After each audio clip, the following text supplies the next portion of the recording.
નમસ્કાર મિત્રો, અયોધ્યાના રામ મંદિરથી આવેલા ચોખાથી કરો આ 5 કામ. ઘરમાં પધારશે શ્રી રામ અને સાથે સુખ શાંતિ આવશે. રામલલાનો અભિષેક 22 જાન્યુઆરીએ થશે.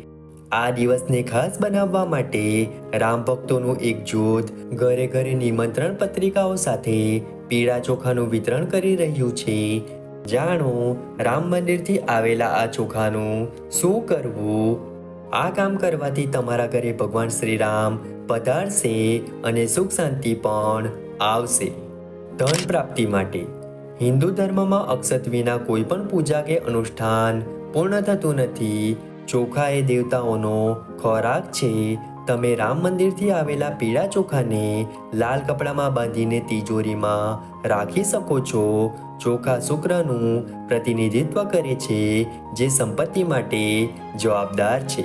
આ પૂજનીય ચોખાને ધન સ્થાન પર રાખવાથી ધન પ્રાપ્તિનો માર્ગ સરળ બને છે. શ્રી રામ ઘરે આવશે. શુભ કાર્યમાં ઉપયોગ કરો. રામલલાના અભિષેક માટે આમંત્રણ રૂપે મળેલા ચોખા ખૂબ જ શુભ માનવામાં આવે છે.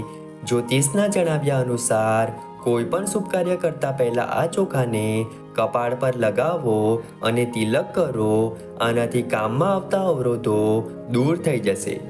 ખીરનો પ્રસાદ. આ ચોખાની ખીરને પ્રસાદ તરીકે બનાવો. તેમાં કેસર ઉમેરીને ભગવાનને અર્પણ કરો અને પરિવાર સાથે આ પ્રસાદનો સ્વીકાર કરો. એવું માનવામાં આવે છે કે તેનાથી પરિવારમાં મધુરતા વધે છે. નવી દુલ્હન. નવી દુલ્હન તેના પહેલા રસોડામાં આ ચોખાનો ઉપયોગ કરી શકે છે. એવું માનવામાં આવે છે કે તેનાથી ઘરમાં માતા અન્નપૂર્ણાનો વાસ થાય છે. સંબંધો વધુ મજબૂત બને છે. દીકરીને તેના લગ્નમાં દાન. જો ઘરમાં દીકરીના લગ્ન હોય તો તમે આ ચોખા તેને ભેટમાં આપી શકો છો. જ્યોતિષના જણાવ્યા અનુસાર તેનાથી ઘરમાં આશીર્વાદ આવે છે. સાસરી અને મામા બંનેનું ઘર સમૃદ્ધિથી ભરેલું રહે છે.